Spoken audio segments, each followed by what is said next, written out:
सो DHCP service के बारे में हम लोग पढ़ रहे हैं और डीएचसीपी सर्विस हम लिनक्स आरएचईआर 9 में हम इंस्टॉलेशन करके देखेंगे। डीएचसीपी जिसका फुल फॉर्म होता है dynamic host configuration protocol.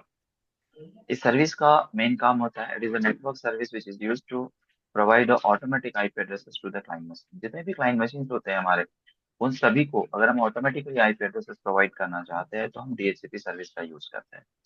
DHCP एक ऐसी सर्विस है जो हम विंडोज में भी इंस्टॉल कर सकते हैं, लिनक्स में भी कर सकते हैं, राउटर पे भी कर सकते हैं, एक्सेस पॉइंट में भी कर सकते हैं। इन सारे डिवाइसेस में हम जो डीएचसीपी है वो इंस्टॉल कर सकते हैं और ऑटोमेटिकली आईपी एड्रेसेस जो होता है वो हम प्रोवाइड कर सकते हैं।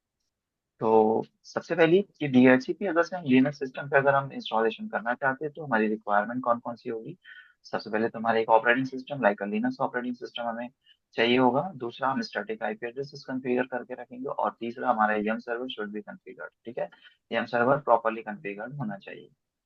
तो चलो लैब में चलते हैं और देखते हैं कि एग्जैक्टली हमारा जो डीएचसीपी है ना, हमारा जो डीएचसीपी सर्वर है वो हमारा प्रॉपर्ली वर्क कर रहा है या फिर नहीं कर रहा है। तो सिंपल डीएचसीपी करने के लिए हमारे पास में देखिए सर्वर ऑलरेडी इंस्टॉल्ड है हमारे पास और हम लॉगिन कर लेते हैं इसके ऊपर में। लॉगिन करने के बाद चेक करेंगे कि यम हमारा इंस्टॉल्ड है या नहीं है और हमारा आईपी एड्रेस है या नहीं। तो देखो सबसे पहले तो हमारा जो है आईपी कॉन्फ़िग चला के देख लेते हैं। If config, sorry, in config से हमें पता चलेगा कि हमारे सर्वर को क्या आईपी एड्रेस हमने प्रोवाइड किया हुआ है। तो if config, okay, if config, ठीक है। तो देखिए हमारा आईपी एड्रेस हमें यहाँ पे दिखा रहा है कि 25.100 हमारा जो आईपी एड्रेस है वो हमें यहाँ पर दिखा रहा है, राइट। यम हम चेक कर लेंगे। सो यम एंड रेपो लिस्ट, ये हमारी कमांड है यम सर्वर इंस्टॉल्ड है या नहीं चेक करने के लिए। तो देखिए यहाँ पर हमारा यम सर्वर जो है वो प्रॉपर्ली इंस्टॉल हमें दिखा रहा है। और अब हम क्या करेंगे, हमारी जो बेसिक रिक्वायरमेंट है वो फुलफिल हो गई है। तो अब हमें क्या करना है, हमें सिंपल सबसे पहले यहाँ पर जो डीएचसीपी सर्विस है उसको इंस्टॉलेशन करेंगे, राइट। तो सिंपल मैं इसको क्लियर कर देता हूँ कमांड्स को और अब हम पहली कमांड चलाएंगे and that is yum hyphen Y install. ठीक है, इंस्टॉल, क्या हम इंस्टॉलेशन कर रहे हैं, डीएचसीपी कर रहे हैं, राइट। तो यहाँ पर हमें जो कमांड देनी होती है वो होती है DHCP D DHCP hyphen server. So DHCP hyphen server, ठीक है, ये हमारे पैकेज इंस्टॉलेशन का नाम है। सो सिंपल कमांड दे दिया है हमने और देखिए हमारा जो सिस्टम है, हमारा जो डीएचसीपी सर्विस है वो इंस्टॉलेशन होना शुरू हो गया। एक बार इंस्टॉलेशन होने के बाद हम इसको कंपेयर करेंगे कि हमारा डीएचसीपी में जो सेटिंग्स होगी, जो फाइल मॉडिफिकेशन होगा, तो वो हम यहाँ पर करेंगे। तो देखो डीएचसीपी सर्विस जो है हमारी इंस्टॉल हो गई है। सो सिंपल अभी हमारे पास में क्या करना है, हमें जब डीएचसीपी हम इंस्टॉलेशन करते हैं तो हमें क्या करना होता है, डीएचसीपी के नाम से एक फोल्डर क्रिएट हो जाता है और वहां पर उसकी सैंपल फाइल एंड पूरा आईपी डीएचसीपी कॉन्फ़िगरेशन फाइल हमें मिलती है। तो सबसे पहले तो हम मूव कर लेते हैं उस लोकेशन के ऊपर में। तो लिखेंगे सीडी और लिखेंगे यहाँ पर सीडी ईटीसी, है ना, ईटीसी। और ईटीसी के अंदर में हमारा डीएचसीपी, ये हमारा फोल्डर होता है जिसके अंदर में डीएचसीपी कॉन्फ़िगरेशन की फाइल्स वगैरह सारी चीजें होती है। तो हमने कमांड चला लिया है CD space slash etc slash DHCP slash. अब यहाँ पर हमें क्या करना है, सिंपल अगर हम चेक करें कि भाई क्या हमारा डीएचसीपी, जैसे अगर हम एलएल करते हैं यहाँ पर तो देखो डीएचसीपी की फाइल दिखाएगा, ये डीएचसीपी डॉट डी है, डीएचसीपी क्लाइंट डॉट डी है, डीएचसीपी आईपी वर्जन 6 के लिए, डीएचसीपी डी डॉट कॉन्फ है आईपी वर्जन 4 के लिए। तो हम हमें क्या करना है, डीएचसीपी डॉट कॉन्फ को हमें देखना है। तो सिंपल हम यहाँ पर वीम चेक कर लेते हैं और देखते हैं कि ये जो हमारी फाइल है डीएचसीपी डी डॉट कॉन्फ, ये जो हमारी फाइल है इसमें हम चेक करेंगे कि एग्जैक्टली हमारे कंटेंट है कि नहीं। तो देखो डीएचसीपी के फाइल के कंटेंट्स नहीं है, तो इसके कंटेंट हमें कहाँ मिलेंगे। तो हम यहाँ पर क्या करेंगे, इसको सिंपल यहाँ से हट जाएंगे, क्यू कर लेते हैं, क्विट कर लेते हैं। और क्विट करने के बाद में कंटेंट कॉपी करना है तो हम सीपी कमांड को यूज करेंगे। सीपी के साथ हम यूज करेंगे हाइफन वी, वर्बस मोड हम लोग ले लेंगे कि हमें दिखाएगा कि क्या कर रहा है, मतलब कहाँ से फाइल उठा रहा है और कहाँ पर दे रहा है। सिंपल यहाँ पे हमारा जो पाथ होता है यूएसआर, उसके बाद में शेयर डॉक, डॉक के बाद में D H C P dash, है ना, सर्वर, और यहाँ पर D H C P D, है ना, एंड कॉन्फ डॉट एग्जाम्पल, ये हमारी फाइल होती है जिसके अंदर में सैंपल फाइल जिसको हम लोग कहते हैं। तो इस फाइल के जो कंटेंट है उस चीज को हमें कहाँ कॉपी करना है, स्लैश एटीसी etc के अंदर में DHCP और DHCP d.conf के अंदर, ठीक है। सिंपल एंटर कर देंगे और देखिए हमें बता रहा है, क्या बता रहा है, ओवरराइट। ये क्यों ऑप्शन आया, क्योंकि हाइफन बी दिया ना हमने, तो हाइफन बी से ये बता रहा है कि भाई ये जो फाइल है ये ओवरराइट होगी। तो एंटर कर देंगे हम यहाँ पर और यस करेंगे और बोलेंगे एंटर। एंटर होने के बाद हमें क्या करना है, इस फाइल में मॉडिफिकेशन करने का है। कौन सी फाइल में, तो हमारी जो फाइल है वो है विम। विम में यानी क्या है, DHCP.conf। इस फाइल में देखो जब भी कंटेंट नहीं था, अभी कंटेंट आ गया, है ना। अब कंटेंट आने के बाद में हमें क्या करना है, यहाँ पर हमें मॉडिफिकेशन करना है। तो पहला मॉडिफिकेशन देखिए यहाँ पर अथॉरिटी जो हमारे पास में लिखा हुआ है, इसके सामने में क्या लिखा हुआ है, इसके सामने में हैश दिया हुआ है। तो हमें क्या करना है, इंसर्ट मोड में जाना है और हैश को रिमूव कर देना है। हैश रिमूव कर दिया, क्योंकि हैश होता है तो वो एंट्री रन नहीं होती है, वो डिसेबल्ड मोड में आ जाती है। किसी भी एंट्री को अगर डिसेबल करना है तो उस एंट्री के आगे हम क्या करेंगे, हैश लगा देंगे। हैश लगाने से वो डिसेबल हो जाएगा। डिसेबल होने के बाद पहला हमने यहाँ पे मॉडिफिकेशन किया।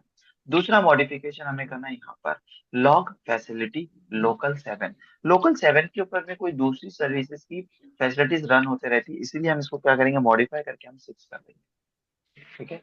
हम यहाँ पे 6 कर देंगे। 6 करने के बाद अब हमें क्या करना है, हमें यहाँ पे ये बताना है कि हमारा नेटवर्क कौन सा है। तो यहाँ पर जाएंगे हम, और हमारा नेटवर्क क्या था, 25.0 का नेटवर्क है। सो 192.168.25.0, है ना। ये हमारा नेटवर्क आईडी है। अब सबनेट मास्क क्या हो जाएगा, 255.255.0 ले लेंगे। इसके बाद अब हम देखना चाहते हैं कि भी ये DHCP सर्विस जो हम क्रिएट कर रहे हैं, ये DHCP सर्विस जो है ये रेंज क्या देगा, कहाँ से लेके कहाँ तक का आईपी एड्रेस देगा। तो मैं यहाँ पर आईपी एड्रेस का जो रेंज है वो मैं डिफाइन कर देता हूँ, जो भी आपको रेंज चाहिए। जैसे कि 192.168.25.10 से लेकर 20 तक का मैं रेंज दे रहा हूँ। आप चाहो तो इसको भी मॉडिफिकेशन कर सकते हो। सो सिंपल 192.168.25.20, ठीक है। ये हमारा रेंज हमने बता दिया है। उसके बाद में आप नीचे आएंगे तो यहाँ पर देखो आईपी वर्जन 6 के लिए एंट्री होती है, तो इसमें लगाएंगे, आप ऐड करेंगे हैश को। तो ये डिसेबल्ड हो जाएगा, जो हमने कमांड्स यहाँ पे जो स्टेटमेंट्स दिया हुआ है वो डिसेबल्ड हो जाएगा। अब ये सारी चीजें हमने कर दिया है, तो उसके बाद हमें क्या करना है, इसको सेव कर देना है। तो सेव करने के लिए स्कैप करना है, कोलन करना है, WQ करना है। हमारी फाइल जो होगी हमारी सेव हो जाएगी, राइट। अब इसके बाद हमें क्या करना है, सिंपल हमें फाइल ओपन करनी है जिसमें हमें लॉग फाइल्स ओपन करना है। अब लॉग फाइल अगर हमें ओपन करना है, तो लॉग फाइल ओपन करने के लिए हमें क्या है, विम स्लैश etc और RSYS लॉग, हमारी फाइल है कौन, ये हमारी लॉग फाइल्स है। तो इन लॉग फाइल्स में हमें थोड़ा सा मॉडिफिकेशन करना पड़ेगा। तो लॉग फाइल हम एंटर कर लेते हैं।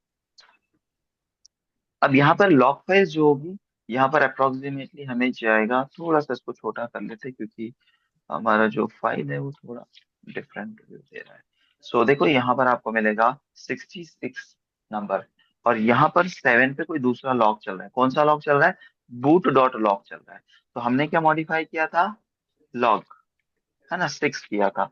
आई कर लेंगे और यहाँ पे करेंगे हम local 6 डॉट स्टार, और यहाँ से हम चले जाएंगे यहाँ पर, और यहाँ पर सेम करेंगे VAR स्लैश लॉग स्लैश, क्या लिखना है, DHCP, है ना, DHCP.conf हमें देना है, लॉक देना है।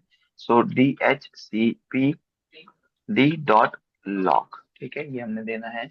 और इसको वापस कैप कोलन WQ एंटर कर देंगे। एंटर करने के बाद अब हमें क्या करना है, इस सर्विस में थोड़ी सी चेंजेस करना है, जैसे कि CH के कॉन्फ़िग, और हमें करना है यहाँ पर DHCP D ऑन कर देंगे, ठीक है।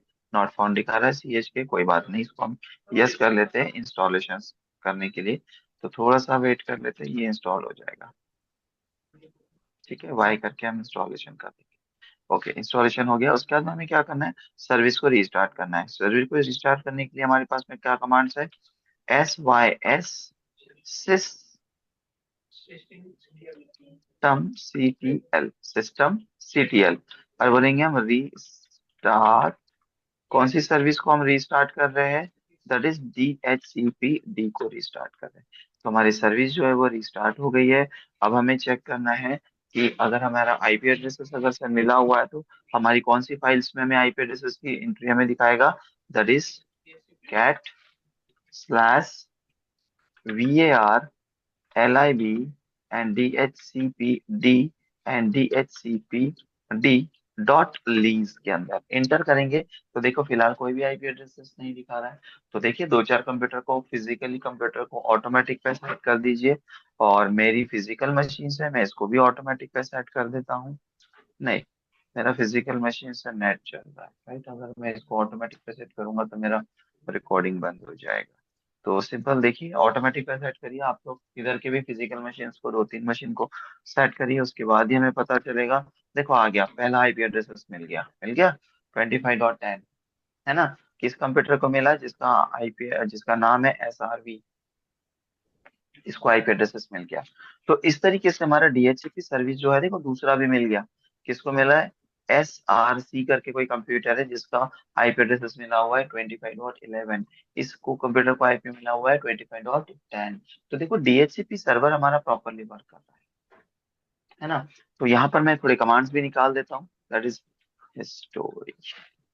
तो देखिए ये हमारी कमांड्स है जहां से हमने क्या किया था, हमारा जो DHCP है वो इंस्टॉलेशन किया था। तो यहाँ से आपकी कमांड है ये आपकी कमांड है जिन कमांड को यूज करके हमने DHCP कॉन्फ़िगरेशन किया हुआ है। तो देखिए इन कमांड्स को फॉलो करिए और DHCP इंस्टॉलेशन करके देखिए। नहीं होता है तो कमेंट करिए। Okay, thank you.